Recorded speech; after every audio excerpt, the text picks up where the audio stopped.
یہ اب مولانا صاحب کو ہیرو بنایا جا رہا ہے, اپوزیشن لیڈر بنایا جا رہا ہے.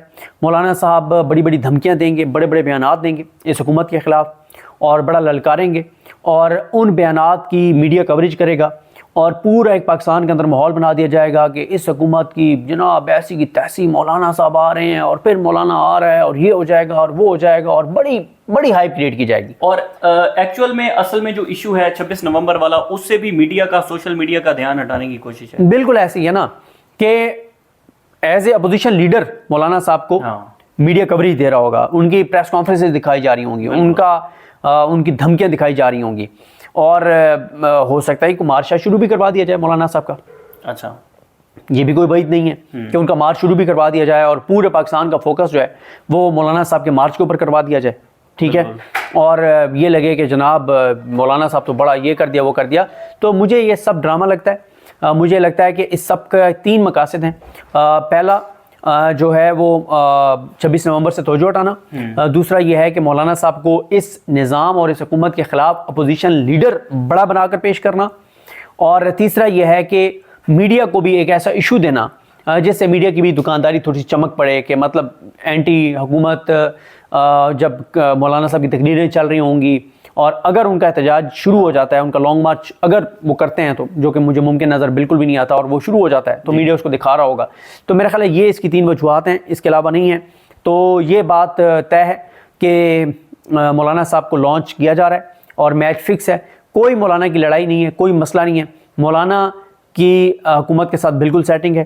اور اب یہ بھی کوئی یعنی فہیم اختر صاحب کے ساتھ سے معذرت کے ساتھ میں اب یہ بات نہیں مانتا کہ مولانا صاحب نے کوئی جو ہے نا وہ کوئی بہت زبردست کام کیا تھا. حالانکہ میں ان کی اس لیے تعریف کرتا رہا مولانا صاحب کی کہ منصور علی شاہ صاحب جو ہیں ان کی مطلب جب وہ کہتے تھے کہ طے ہے کہ وہی بنیں گے, تو ہم نے کہا کہ ہم تو مولانا صاحب کو سلوٹ کریں گے اگر منصور علی شاہ صاحب بھی بن جاتے ہیں. تو اس کا مطلب یہ ہے کہ یہ سب کہانی تھی.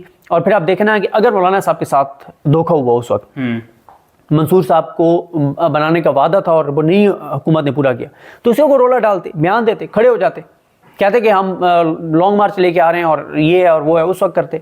تو یہ سب ایک ڈرامہ ہے. اچھا, ایک اور چیز صدیق جان صاحب ہم نے دیکھی ہے کہ جب فیصل وابڈہ ملاقات کے لیے جاتے ہیں تو وہ مولانا فضل الرحمان کے گھر کے باہر جو اپنی پریس کانفرنس کرتے ہیں اس میں کہتے ہیں کہ جو عمران خان کی رہائی ہے میں اس سے متعلق کوشش کر رہا ہوں. تو کیا کہیں ایسا بھی کوئی پلان ہے زیر گردش کے مولانا فضل الرحمان ہو, نون لیگ سے ہٹ کے دیگر سیاسی جماعتیں ہوں, اور وہ عمران خان کی رہائی سے متعلق بھی کوئی بات چیت چل پڑے؟ دیکھیں اس کے اوپر نا الگ سے کسی ویڈیو میں بات کریں گے. اس کے اوپر میں تھوڑا سا چیک کر رہا ہوں کچھ چیزیں, اور جو کہ مجھے ابھی تک ان کی کنفرمیشن نہیں ہو رہی, کیونکہ میرے پاس 1-2 ہیں اطلاعات کہ اس کے پیچھے گیم کیا ہے, لیکن اس کو میں کنفرم کرنا چاہ رہا ہوں. باقی یہ بات تو طے ہے کہ چیزیں جس نہج پہ پہنچ گئی ہیں اس طرح سے چیزیں آگے چل نہیں سکتی.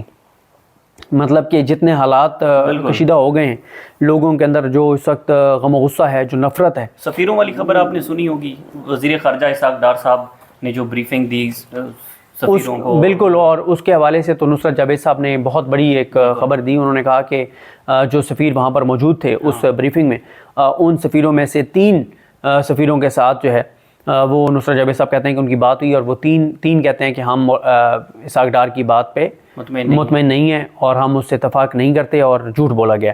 تو اب آپ دیکھیں نا کہ بات یہ ہے کہ اسحاق ڈار صاحب جو ہیں جب بھی کوئی ملک کسی ملک کے وزیر کے بیان کو ایویلویٹ کرتا ہے تو وہ 3 چیزوں کو دیکھتا ہے. ایک وہ یہ دیکھتا ہے کہ جس حکومت کی وہ نمائندگی کر رہا ہے اس کی کریڈیبلٹی کیا ہے. بالکل, تو آپ کو بھی پتہ ہے کہ نون لیگ کی اس وقت کریڈیبلٹی ملک کے اندر یا انٹرنیشنلی کیا ہے. دوسرا, کوئی بھی ملک دیکھتا ہے کہ جو وزیر بیان دے رہا ہے اس کی اپنی کریڈیبلٹی کیا ہے. اسحاق ڈار صاحب کے حوالے سے جو کرپشن کا جو ایک آمدن سے زیادہ ساسوں کا جو کیس بنا تھا, اس میں جو فیکٹس سامنے آئے تھے وہ ظاہر ہے وہ ایمبیسڈرز ان کو تو پتہ ہوگا کہ کیسے وہ کیس پہ ختم ہوا اور وہ کیس تھا کیا. اور تیسرا دیکھا جاتا ہے کہ جو وہ دعویٰ کر رہے ہیں اس پہ انڈیپینڈنٹ میڈیا کیا بات کر رہا ہے, پاکستانی میڈیا نہیں. اب جب آپ انڈیپینڈنٹ میڈیا کی بات کریں گے تو انڈیپینڈنٹ میڈیا سے مراد یہاں پہ جو ہے وہ انٹرنیشنل میڈیا ہوگا. کیونکہ دیکھیں نا کہ پاکستان کا جو میڈیا ہے, پاکستان کے میڈیا کے اوپر تو کوئی بات نہیں ہو سکتی. پاکستان کے میڈیا کے اوپر تو اس وقت کوئی آپ کہیے کہ پاکستان کے میڈیا پہ تو کوئی خبر نہیں آ سکتی. تو اس وقت انڈیپینڈنٹ میڈیا کی اگر آپ بات کریں تو انڈیپینڈنٹ میڈیا تو انٹرنیشنل میڈیا ہے, اور انٹرنیشنل میڈیا جو بات کر رہا ہے کہ آپ اسحاق ڈار صاحب کے اور اس حکومت کے دعووں کی, توثیق کرتا ہے یا ان کو ایکسپوز کرتا ہے، وہ آپ کے بھی سامنے ہے، میرے بھی سامنے۔ بہت شکریہ جی، صدیق جان صاحب ہمارے ساتھ موجود تھے۔ مجھے ایک خبر یاد آ گئی کہ جب 24 نومبر کو تحریک انصاف احتجاج کی کال دے رہی تھی تو اس سے ایک روز پہلے صدیق جان صاحب کے ساتھ ہم نے ویڈیو کی تھی، اور اس میں یہ ذکر کیا تھا کہ کیا جو ایمبیسڈر ہیں پاکستان کے اندر موجود، جو سفیر ہیں، وہ نہیں دیکھ رہے ہوں گے کہ پورے اسلام آباد کے اندر، پورے راولپنڈی کے اندر کیا ہو رہا ہے، کنٹینرز لگے ہوئے ہیں۔ پوری اس پر ہم نے ویڈیو کی تھی۔